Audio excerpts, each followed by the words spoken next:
sabda Nabi SAW, abghadun nas, orang yang paling dibenci oleh Allah. Orang bahaya dengar hadis ini. Ini orang-orang paling dibenci. Ada orang dibenci, ini paling dibenci 3 orang.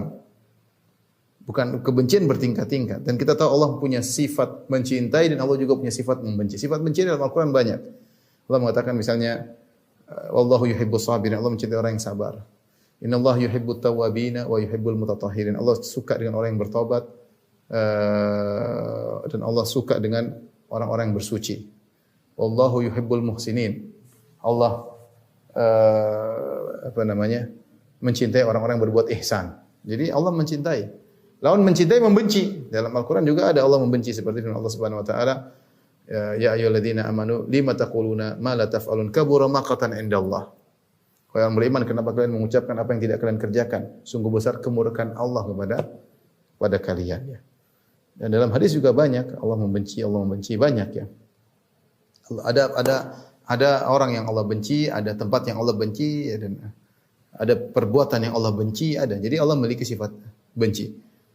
Dan kita Ahlus Sunnah wal Jamaah meyakini itu sifat Allah Subhanahu wa taala, sifat fi'liyah. Allah bisa mencintai dan Allah bisa membenci. Yang dibenci bisa orangnya, bisa suatu tempat maksiat, bisa jadi perbuatan. Nah, di antara orang-orang yang dibenci, bahkan yang paling dibenci, abghadu an-nasi ilallah, yang paling dibenci.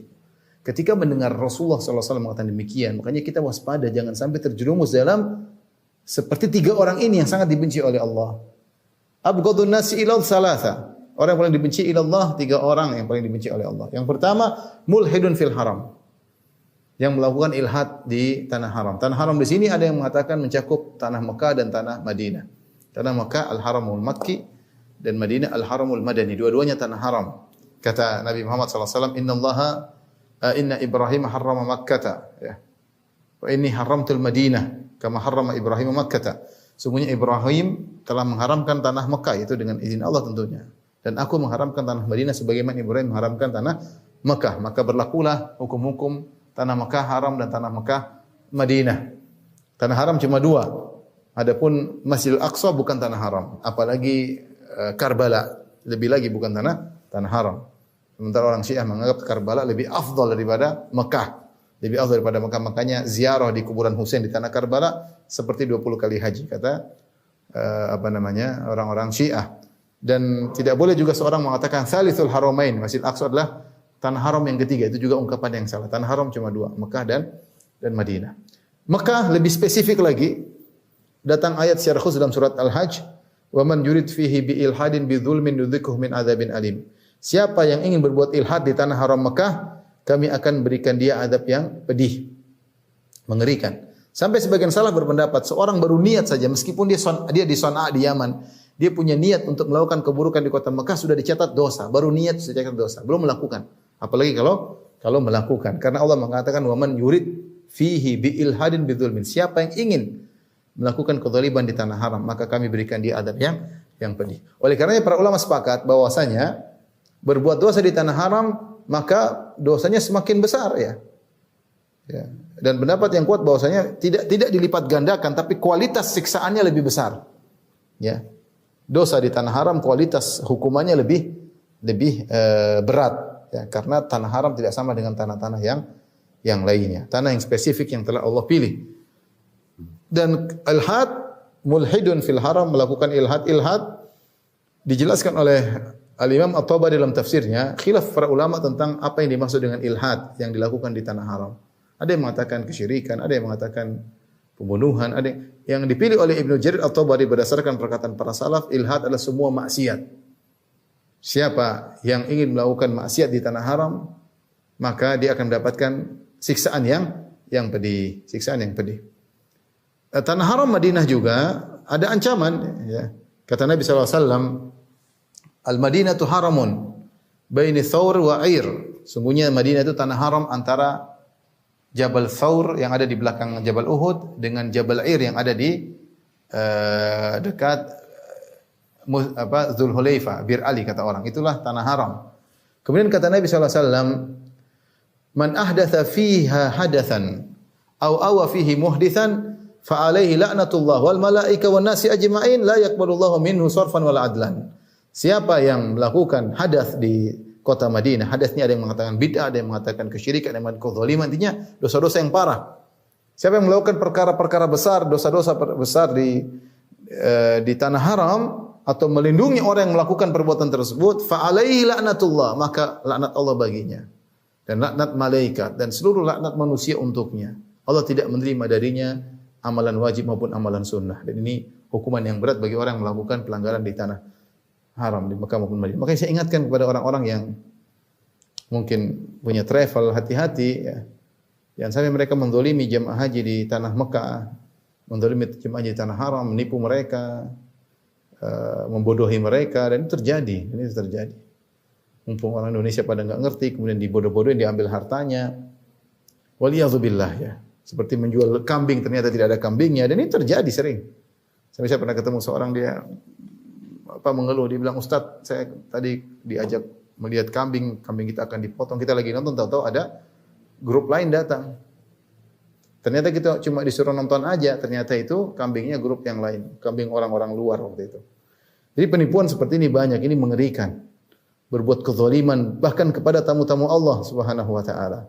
Makanya banyak di antara mereka yang kemudian memang jaya sesaat, kemudian di ujungnya hancur. Sebagian mereka seperti itu, jaya sesaat mungkin bertahun, kemudian akhirnya hancur di ujungnya. Kenapa? Karena mereka menzalimi tamu-tamu Allah. Mereka menzalimi tamu-tamu Allah, menzalimi jemaah haji, jemaah umrah. Maka waspada. Di tanah haram lagi mereka, bukan menzalimi di Jakarta. Bukan dizalimi di Jakarta, dizaliminya di tanah haram di Mekah atau Madinah. Maka peringatan keras bagi kawan-kawan yang punya travel, itu bagus melayani tamu-tamu Allah, tapi pelayan yang baik kalau salah minta maaf, bukan untuk menzalimi para tamu-tamu Allah tersebut, karena bahaya. Yang kedua, yang juga sangat dibenci oleh Allah Subhanahu wa taala, mubtagin fil Islami sunnatul jahiliyah. Yang ingin melakukan menghidupkan kembali tradisi jahiliyah. Apa tradisi jahiliyah? Tradisi jahiliyah semua yang menyelisih Islam, tapi tradisi jahiliyah. Ya, tradisi jahiliyah ya. Semua yang menyelisih Islam namanya tradisi jahiliyah. Apakah tradisi tersebut terkait dengan tradisi Yahudi, tradisi Nasrani, tradisi musyrikin Arab, tradisi orang-orang musyrik dari bangsa-bangsa terdahulu sebelum datangnya Islam? Itu semuanya tradisi jahiliyah, menyelisih Al-Quran dan Sunnah. Maka siapa yang mencari-cari ingin menghidupkan kembali tradisi ini sangat dimurkai oleh Allah Subhanahu wa taala. Lihatlah bagaimana susahnya dakwah Nabi sallallahu alaihi wasallam dan para sahabatnya dahulu di Jazirah Arab sebelum Nabi berdakwah. Allah murka dengan penduduk bumi. Dalam Sahih Muslim kata Nabi sallallahu alaihi wasallam, "Innallaha maqata ala ahli al-ardi Araba wa ajamahum." Ya, Allah murka kepada penghuni bumi yang Arab maupun non-Arab, illa baqaya min ahlul kitab. Kecuali segelintir kecil dari ahlul kitab. Kenapa? Kerusakan terjadi di Jazirah Arab, di Mekah. Jahiliyah. Ya, jahiliyah, perkelahian antar suku, pembunuhan, anak-anak perempuan dikuburkan, kesyirikan menyembah berhala, hewan-hewan dikeramatkan, perdukunan, ya. Kemudian jimat-jimat tersebar, ya. Tatoyur, pamali-pamali tersebar, ya. Subhanallah, berbagai macam model kesyirikan ada di perzinahan, terbukanya aurat, ya. Terjadi di Mekah, semuanya jahiliyah, tradisi jahiliyah. Kemudian Nabi berdakwah dengan beratnya berdakwah sampai diusir dari Mekah sampai ke Madinah, kemudian balik lagi ke Mekah dalam Fatu Mekah. Sampai Nabi berhaji di Mekah. Ketika Nabi berhaji Mekah setelah berapa tahun?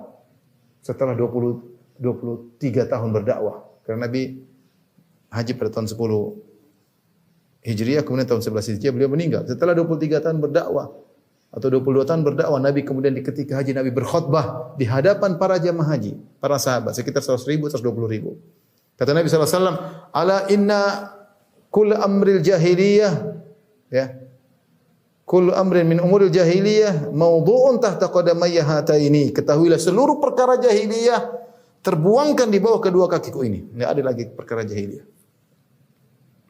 Kemudian tersebarlah Islam, tersebarlah akhlak, tersebarlah rasa malu di antara para wanita, orang-orang jauh dari kesyirikan, orang jauh daripada khurafat, orang-orang jauh daripada tatoyur, pamali-pamali, macam-macam halnya.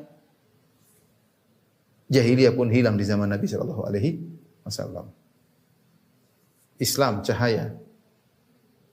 Minadz dzulumati ila nur. Allah keluarkan dengan Nabi Muhammad sallallahu alaihi wasallam manusia dari kegelapan menuju terang benderang. Setelah Islam tersebar, kemudian ada orang-orang mulai musik-musik, pengin nebarkan kembali tradisi jahiliyah, dihidupkan kembali. Tradisi kesyirikan, tradisi buka aurat.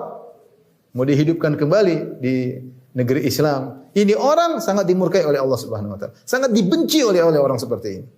Dengan alasan ini tradisi nenek moyang kek, dengan alasan ini adalah sumber pariwisata kek, ini semua ingin menghidupkan kembali kesyirikan, khurafat-khurafat ingin dihidupkan lagi, pencari tradisi jahiliyah untuk dihidupkan di tengah kaum muslimin. Ini orang paling dibenci oleh Allah Subhanahu wa taala.